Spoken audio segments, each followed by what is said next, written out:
Olá, seja bem-vindo a este canal e a este vídeo. Neste vídeo eu estarei comentando a lição de número 2 desse material de estudo aqui, lições bíblicas da CPAD, cujo tema do trimestre é Homens dos quais o mundo não era digno, o legado de Abraão, Isaque e Jacó. Então estarei comentando a lição de número 2 deste material aqui. Mas antes disso, eu quero deixar os meus comunicados, pedir para você, caso ainda não seja inscrito neste canal, que possa se inscrever, deixar o seu like, ativar o sininho das notificações e compartilhar o vídeo. E também informar que eu sou o autor desses 3 livros aqui. O primeiro, Enciclopédia de Notas Bíblicas, Históricas e Teológicas, livro que aborda vários temas. Aqui você vai encontrar vários artigos, vários verbetes, várias notas comentando vários assuntos da Bíblia, da história da igreja, da crítica textual e da biografia de personagens da história grego-hebraico-cristã. E também você vai ter aqui um conjunto de notas teológicas. É um livro de 700 páginas, muito volumoso. E também o segundo livro, que é este aqui, Os Frutos dos Falsos Profetas. Pelos seus frutos os conhecereis. Livro apologético que vai denunciar e mostrar, no âmbito das áreas em que os falsos profetas atuam, onde você vai saber o que são seus frutos, como identificá-los. E o terceiro livro, o mais recente, Impurezas no Culto, denunciando aquilo que não agrada a Deus. Isso aqui são as coisas, são os procedimentos que acontecem na esfera do culto. Então, caso você queira adquirir uma dessas obras, ou as 3 obras, é só acessar os links que eu deixo na descrição deste vídeo e deste canal, como também você pode encontrá-los no canal, no site da Amazon, onde você pode adquiri-los lá também. Então vamos lá. Lição de número 2, cujo tema é a fé de Abraão nas promessas de Deus. A lição número 2, que é a lição que estaremos comentando neste vídeo, ela tem esse título: A fé de Abraão nas promessas de Deus. O material que o comentarista utilizou aqui como texto base foi extraído do livro de Gênesis, capítulo 13, versículos do 7 até o 18. O estudo tem a introdução, aí vem o tópico 1, ou melhor, a parte 1, Abraão volta do Egito para Canaã. Parte 2, as consequências das escolhas. Parte 3, os altares erguidos por Abraão. E a conclusão para finalizar. Mas como eu tenho feito nos últimos vídeos, em que eu comento essas lições bíblicas, eu tenho focado em algumas partes que eu acho mais interessantes, que me chamaram mais atenção. Então, depois de introduzir aqui o início do estudo, na primeira parte nós temos assim, Abraão volta do Egito para Canaã. Logo depois que Abraão tem que ir ao Egito, pela fome que estava acontecendo em Canaã, ele regressa então novamente para Canaã, e aí ocorre aquele problema em que ele, juntamente com seu sobrinho Ló, por terem muito gado, por terem muitos trabalhadores e pastores ali, por estarem aumentando as suas posses, não é possível, eles têm uma dificuldade de estarem juntos com o seu gado na mesma área. E por isso, então, eles resolvem, né, se apartar. E o interessante é que, quando acontece aqui, Abraão e Ló se separam, Abraão, então, ele dá a Ló o direito dele escolher. Olha, você pode escolher o lado que você quiser ir. Se você for para a esquerda, eu vou para a direita. Se você for para a direita, eu vou para a esquerda. Então, Abraão deu a Ló a possibilidade de escolha. E assim, nessa parte, o texto da lição diz o seguinte: dessa forma, o patriarca demonstrou que preferia manter a comunhão do que insistir em seus próprios direitos, confiando que Deus cuidaria de sua porção na terra. Temos que seguir seu exemplo, pois a palavra de Deus nos exorta a, se for possível, quanto estiver em vós, tende paz com todos os homens. É o que está lá em Romanos 12, 18. Agir de maneira pacífica não significa fraqueza ou covardia, mas demonstra caráter de quem tem uma fé alicerçada em Deus. Então aqui o comentarista vai falar então que Abraão ele mostrou que era pacífico, que procurou então manter a comunhão com o seu sobrinho para não ter problemas. E por isso ele deixou para ele fazer a escolha. Aí depois o estudo vai abordar aqui as escolhas que cada um faz, né? E essas escolhas têm consequências. Tem consequências nessas escolhas. É o que está aqui na parte 2, as consequências das escolhas. Então, Abraão, então, ele acabou ficando na terra de Canaã e Ló foi para a área verdejante, as Campinas, ali ficava perto de Sodoma e Gomorra. Então, ele escolheu porque ele viu, né, que era muito bonito, o local ali muito verdinho, tinha muita abundância de pastagens, e ele, ao ver aquilo, ele acabou escolhendo, então, essa área. Mas depois teve os problemas, né?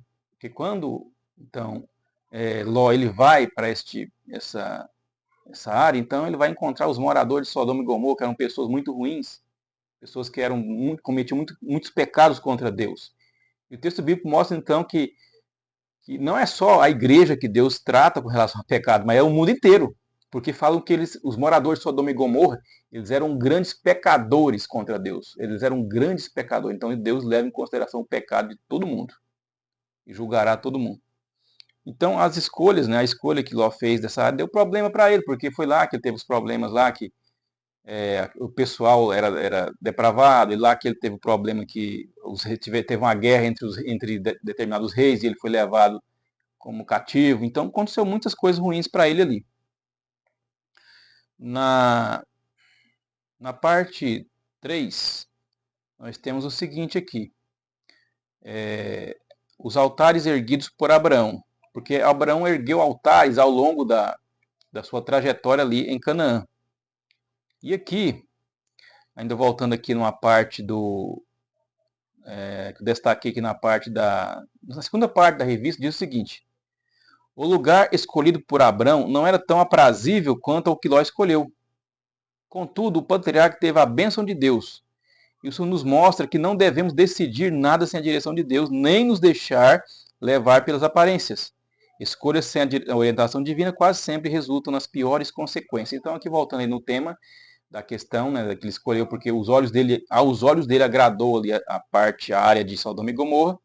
Então, isso trouxe depois, pelo fato de ele olhar apenas para a aparência física, trouxe consequências para a sua vida. Então, Abraão, então, ele foi um construtor de altares. Ele ergueu altares ao longo da sua trajetória em Canaã como uma forma de adorar a Deus, de confiar nele. Aqui no ponto 3 da terceira parte diz o seguinte: o altar em Hebrom e Moriá.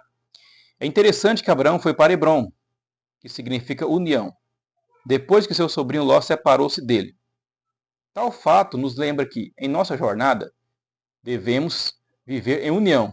Aí ele cita o texto bíblico aqui de Salmos 133, versículo 1, que diz assim: ó, quão bom e quão suave é que os irmãos vivam em união, precisamos permanecer no amor fraternal. Realmente é isso aqui. Só que o que acontece atualmente na maioria das lideranças das igrejas atuais aqui na nossa realidade, a liderança não vive nessa união aqui. Os pastores não vivem. Eles vivem o quê? É um puxando o tapete do outro, é um querendo dar o golpe no outro, é um sendo desonesto no outro, com o outro. Então, o que adianta uma liderança apresentar esse versículo aqui para a membresia, para a igreja, se eles não vivem isso? Para eles não tem efeito. Para o membro talvez tem, se ele realmente colocar no coração. Mas para eles não tem efeito. Por quê? Porque eles vivem na hipocrisia. A classe da liderança da maioria das igrejas é uma classe podre. É um sendo desonesto com o outro, um chamando o outro que não vale nada, um querendo ser mais esperto do que o outro. Então isso aqui, para eles, não tem efeito. Eles não vivem a união. Eles vivem a um querendo destruir o outro. Um querendo ser mais esperto do que o outro. Então, é necessário que quem lidera seja o primeiro exemplo de união. Porque se não for, vai ficar difícil de transmitir uma mensagem dessa aqui. Então, eu quero chegar aqui então na conclusão que diz o seguinte: como homem de fé, Abraão tinha um relacionamento com Deus.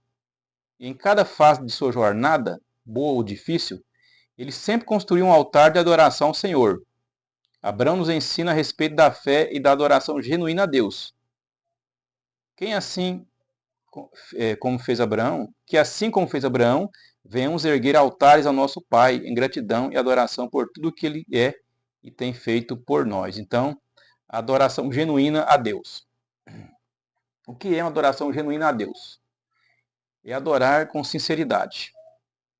Acontece de que muitas lideranças, elas têm um comportamento no púlpito de uma forma.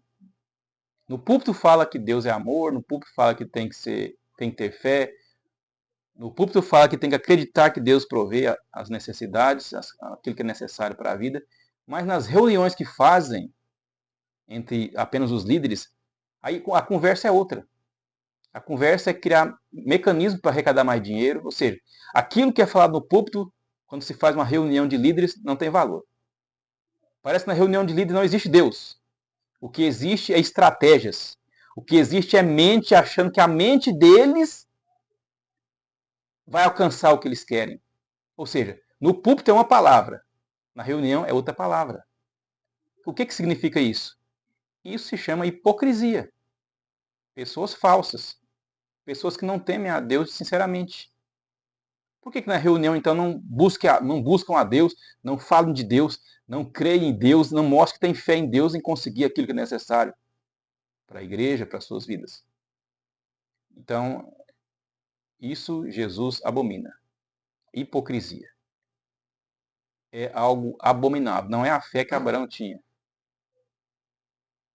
Então, a liderança da maioria das igrejas atuais, ela precisa cair na real. Tem que demonstrar. Se falam lá no público que tem fé, tem que ter fé na reunião. Na hora que faz a reunião com os líderes, com os obreiros, tem que ter fé também. Não é ficar criando mecanismozinhos para dar golpe, para puxar, arrancar dinheiro dos membros, não. Isso Deus não perdoará. Se não mudarem de atitude, se não terem humildade, aquela mesma humildade que demonstra quando está no púlpito, se não demonstrar na reunião também, Deus não perdoará. Ele está anotando no seu caderno, no seu livro, tudo isso. Mas cedo ou mais tarde vai chegar a sentença. Então, que arrependam o mais rápido possível e vivam com fé em Deus, não com fé nas suas ideias, não com fé nas suas estratégias, não, mas fé em Deus. Sejam honestos e tenham fé em Deus e não em vocês mesmos. Então esse é o comentário da lição número 2, comentário breve da lição da revista, da CPAD. Eu agradeço a você que até esse momento permaneceu nesse vídeo e até o próximo vídeo, se assim Deus nos permitir.